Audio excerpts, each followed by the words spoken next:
আর এইটার বিরুদ্ধে গেলে যদি দেশের যে দল বড় দলের চেয়ে নিজে বড়, এইটা যদি হয়, কারণ আপনি যুদ্ধ করে এই দেশ শহীদ রাষ্ট্রপতি জিয়াউর রহমান স্বাধীনতা ঘোষণা দিচ্ছেন, দেশের প্রথম 10 দিন প্রেসিডেন্টের দায়িত্ব পালন করছেন, এবং তার যুদ্ধের আপনি সরাসরি আপনি একজন সৈনিক, এই দেশ কেনে দিয়েছেন। পরবর্তী পর্যায়ে স্বৈরাচারের সাথে আন্দোলনে আপনাদের ভূমিকা, লেটেস্ট ফেসিস্ট হাসিনা বিরোধী আন্দোলন, ছাত্র যুবক এবং আপনারা বিএনপি পরিবার তারেক রহমান নেতৃত্ব দিয়েছেন। গত 15 বছর মানুষের ভোটাধিকার ফিরিয়ে দেবেন, ভোটাধিকার ফিরিয়ে দিবেন। আমরাও ভোটাধিকার আমরাও অংশগ্রহণ করতে চাই, স্পেশালি প্রবাসীরা তাদের ভোটাধিকারের জন্য অনেকদিন ধরে চিন্তা। প্রবাসীদের ঘর বাড়ি এখন পর্যন্ত সেই ফেসিস্ট হাসিনার সময় যে গত 15 বছরে বিশেষ করে সিলেট শহরে আমি অনেকের বাড়ি দখল করেছি, এখন পর্যন্ত তাদের কন্ট্রোলেই বাড়ি। এখন কেন কোর্টে ন্যায় বিচার তো নাই, কারণ কোর্টে গেলে আপনার এই যে আমি একটা এই ইস্টন জন্ম একটা ছেলে সে মানে মেন্টাল, তার বাড়ি দখল করে তার বোর কাবিনের বাড়ি, তার বাপের বাড়ি, তার মার বাড়ি, এটা দখল করে তাদের একবারে সে আওয়ামী লীগের সময় বিচার পায়নি। সেই দিন থানার ওসি নাকি বলছে যে এটা আরো বড় কাউকে দেখতে হবে, এই দেশে ন্যায় বিচার নেই। থানার ওসি যখন বলে ন্যায় বিচার পাবেন না, আমি আপনাকে বলবো যে এবার প্রবাসীদের বিষয়টা আপনি সিরিয়াসলি যোদ্ধা হিসাবে আপনি নিশ্চিত করতে হবে যাতে প্রবাসীরা ন্যায় বিচার পায়, তাদের ঘর বাড়িগুলির জন্য অন্তর্ভুক্তি ফিরিয়ে পায়। কারণ তার একটা ড্রিম থাকে, তার ডেড বডি না হলে তার সেই কবরের, তার মার কবরের পাশে বা বাপের কবরের পাশে তার ডেড বডিটা যাতে নিরাপদে নিতে চায়, এবং তার কবরটা যাতে যারা দখল করেছে, এই কবরস্থান যারা দখল করেছে, বাড়ি তার যে দখল করেছে, সারা জীবনে একটা প্রবাসী, আপনি নিজেও জানেন প্রবাস সম্পর্কে, সারাটা জীবন তার সে আইন করেছে, করে একটা বাড়ি করেছে, এই বাড়ি তারা পলিটিক্যালি তারা বাড়িগুলি নিয়েছে, এটাও অনেক বাড়ি। এটা নিয়ে আমি আপনার সাথে কথা বলবো। আমি আমাদের মহাসচিব সহস্কেন্দ্রিক কমিটির অনেকের সাথে কথা বলেছি, আমাদের ভারপ্রাপ্ত চেয়ারম্যান সাথে, যে আমাদের আইনের মন্তব্যকে আমরা প্রবাসীদের বিষয়টা নিশ্চিত আজকের আমি আপনার বেশি সময় নিব না, কারণ এটা আপনার কাছ থেকে আমরা প্রশ্ন করতে। আজকে 2 জন সম্পাদিত অতিথি, তাদের সম্পর্কে তো আপনি শুনেছেন যে তাদের সেই গ্রাসরুট লেভেলে বা তাদের দক্ষিণ সুরমা অ্যাকচুয়ালি একসময় অতীতে আমাদেরকে লাঠির উপর, এবং মুক্তিযুদ্ধের সবচেয়ে প্রথম লাঠি মিছিল দক্ষিণ সুরমা থেকে সিলেট শহরে সেই দিন মুক্তিযুদ্ধের এই 26শে মার্চের 25শে মার্চের সেই রাত্রের পরে দিনে কিন্তু সেই স্টেশন পর্যন্ত করে রকেন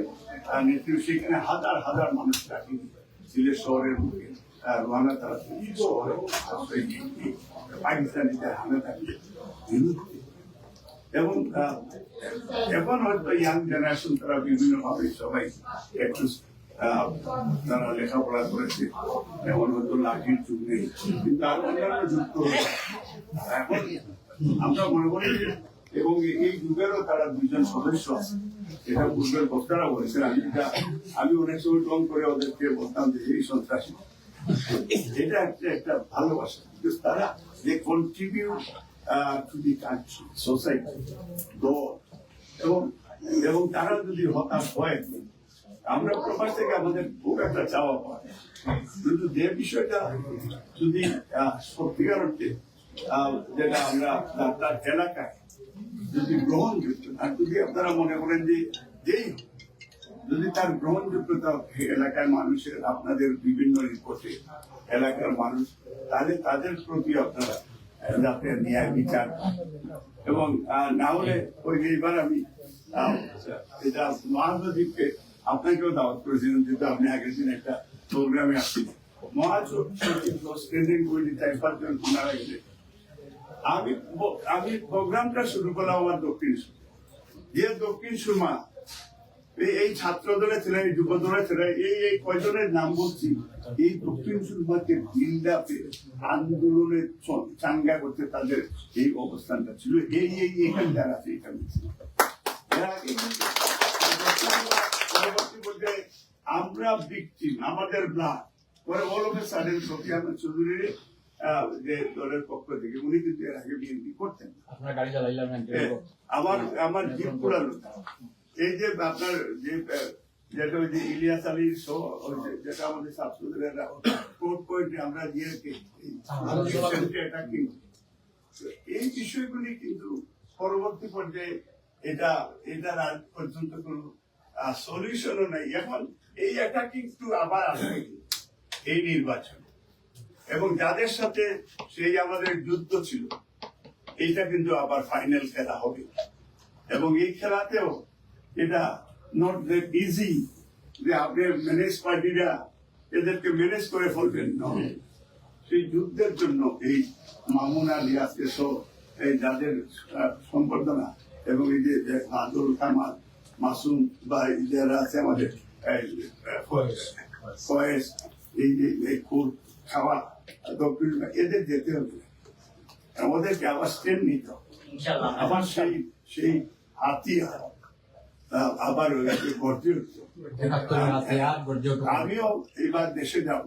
এটা আমার হইলো ফাইনাল খেলা ডু ওর ডাই। যাইমো ভাই, আমরা যাইমো সবার আগে থাকবো ইনশাআল্লাহ। সবাই যাবেন তো ইনশাআল্লাহ। ইনশাআল্লাহ। তো আজকে আমারও আমেরিকার আমাদের ছোট ভাই তাদের তো আমি জাতিসংঘের সামনে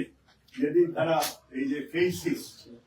হাসিনার পক্ষ থেকে তারা যখন আমাদের বিরুদ্ধে অবাঞ্ছিত ঘোষণা করেন জ্যাকসনে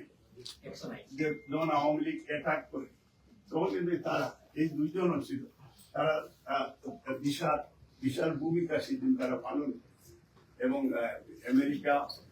বিএনপি এবং তার অঙ্গ সংগঠন কয়েক মানুষ সেই দিন অবস্থান নেই এবং সেই দিনে তো সে বলেছে তারা সেই দিন হাসিনা বা আওয়ামী লীগ ফেসিসরা এত বই পেয়েছে তারা মনে করছে যে একটা কিছু বলে যেটা হাসিনা চার দাওয়াত দিয়েছে এবং প্রধান এনসাইড প্রধান আওয়ামী লীগের প্রেসিডেন্ট এবং আরো তিনজন এতে গেছে। আমরা তো এটা কন্ডিশনে আমরা নেই আলহামদুলিল্লাহ। এবং আপনার এই যে আপনার যুব দল বা এই যে সাইডে এই মামুনের আমরা এমবেসি এটা ফার্স্ট টাইম আপনারা তো সেদিন আপনার যারা বলেন যে এই যে আপনার এই গত জুলাই আন্দোলন, আরে হাসিনারে আমরা জুলাই তো এর আগের বছর অগাস্টে অন্তত লক্ষ মানুষকে আমরা হাই পার্ক কর্নার থেকে মার্চ করে অবরোধ করে দিয়েছিলাম 4.5 ঘন্টা। ব্রিটিশ হিস্ট্রিতে নেই। বেগম খালেদা জিয়াকে যেদিন তারা সেন্টেন্স দেওয়ার জন্য নিয়ে যায় -4 তখন ভোট 4টায় হাজারো আমরা ব্রিটিশ পুলিশ বলে 4টার সময় তারা নেবার হাতে পারে এটা বসে মানে এত আমাদের 11 দিন হাসিনাকে অবরোধ করে রেখেছে যুদ্ধের। এই যে জাকারিয়া তারা আমাদের রহিম এরা যে আপনার ইনু মারা মানিক মারা এই যে এই কাহিনীগুলি এগুলি তো ইতিহাস থেকে নাম শেষ হয়ে যাবে যা দেখতেছে। এই জন্য যদি আগামীতে অঞ্চলকে আপনাদের পক্ষ থেকে আমরা ন্যায় বিচার পাই এবং বেগম খালেদা জিয়া এবার বলেছেন যে আমি দেশের মানুষের সেবা করছি এবং যাদের লন্ডন আসি এবং আমি এই জন্য আমি চাইতেছি যে এবার আসি অন্য কমিটিগুলি যেহেতু ওরা মেম্বারশিপ জমা দিয়েছে যাতে এই আগামী 1 সপ্তাহ 10 দিনের ভিতরে আমি কমিটিগুলি দিয়ে আমি আগামী সপ্তাহে বাংলাদেশে যেতেছি। তারপরে এবং যদি এর ভিতরে যদি যান চাইলে ওখানে রিসিভ করবো, আদারওয়াইজ যদি আসতে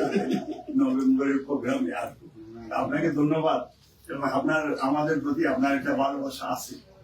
আমি জানি যে মানে সিলেটের মানুষকেও আপনার ভালোবাসেন, প্রবাসীদের